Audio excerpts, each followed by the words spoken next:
10 metre चौड़ी सड़कें, 13 lakh square kilometre में फैली बिल्कुल एक जैसी ईंटें और नालियों का ऐसा सिस्टम जो आज के मॉडर्न शहरों को भी पीछे छोड़ दे।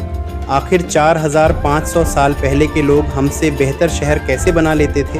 हड़प्पा सभ्यता, जिसे हम इंडस वैली सिविलाइजेशन भी कहते हैं, इसकी कहानी हमें ज़मीन के नीचे दबे खंडहरों से पता चली। ये लोग बहुत एडवांस थे और अलग अलग जगहों पर रहने के बावजूद इनका रहन सहन एक जैसा था। लेकिन एक बड़ा सवाल आज भी बना हुआ है, आखिर ये हड़प्पा कल्चर आया कहाँ से? इस पर सबकी राय अलग अलग है। कुछ इतिहासकार मानते हैं कि ये यहीं के छोटे छोटे गांवों से विकसित होकर शहर बने, जो ज़्यादा सही लगता है। वहीं कुछ का मानना है कि इन पर मेसोपोटामिया की सभ्यता का असर था, यानी लोकल टैलेंट या विदेशी आइडिया था। इस पर बहस आज भी जारी है। ये सभ्यता एक ट्रायंगल के आकार में फैली थी और अपने समय की सबसे बड़ी सभ्यता थी मिस्र, यानी इजिप्ट और मेसोपोटामिया से भी बड़ी। ये आज के राजस्थान, पंजाब, हरियाणा, गुजरात और पाकिस्तान तक फैली थी। इसकी सीमाएं उत्तर में मांडा, जम्मू, पश्चिम में सुतका, गेंडोर, बलूचिस्तान, पूर्व में आलमगीरपुर, यूपी और दक्षिण में मालवण, गुजरात तक फैली थी। हड़प्पा की असली ताकत थी उनकी टाउन प्लानिंग। इनके शहर 2 हिस्सों में बटे होते थे।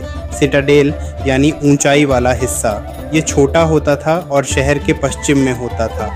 यहाँ रईस या शासक रहते थे और बड़े सरकारी काम होते थे।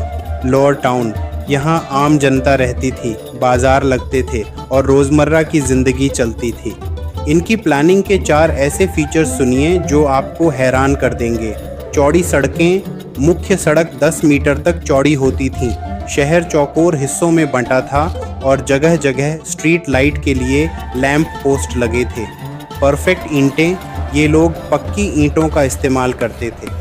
मज़ेदार बात यह है कि पूरे 13 लाख किलोमीटर में ईंटों का रेशियो बिल्कुल एक जैसा था, 1:2:4। चाहे घर बनाओ या दीवार, साइज एकदम फिक्स। कमाल का ड्रेनेज सिस्टम, नालियां पक्की थीं और पत्थर की सिल्लियों से ढकी होती थीं ताकि गंदगी न दिखे। सफाई का ऐसा जुनून आज भी कम देखने को मिलता है। स्मार्ट घर अक्सर 2 मंजिला होते थे। हर घर में टाइल वाले बाथरूम और कई घरों में अपने कुएं होते थे। और हाँ, प्राइवेसी का पूरा ध्यान। खिड़कियां कभी मुख्य सड़क की तरफ नहीं खुलती थीं। पूरा शहर एक ग्रिड पैटर्न पर बना था।